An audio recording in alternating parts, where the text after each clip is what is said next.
اللہ عز و جل اسے بخش دیتا ہے۔ رسول اکرم صلی اللہ تعالیٰ علیہ وآلہ وسلم کا فرمان مغفرت نشان ہے، جو شخص اس چیز کو جس کی خود اسے حاجت ہو دوسروں کو دے دے تو اللہ عز و جل اسے بخش دیتا ہے۔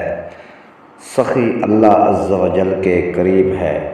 حضرت سیدنا ابو ہریرہ رضی اللہ تعالی عنہ سے مروی ہے، فرماتے ہیں کہ حضور پاک صاحب لولاک صلی اللہ تعالی علیہ وآلہ وسلم نے ارشاد فرمایا، سخی اللہ عز و جل کے قریب ہے، جنت کے قریب ہے، لوگوں کے قریب ہے، آگ سے دور ہے، اور کنجوس اللہ عز و جل سے دور ہے، جنت سے دور ہے، لوگوں سے دور ہے، آگ کے قریب ہے، اور یقیناً جاہل سخی کنجوس عابد سے افضل ہے۔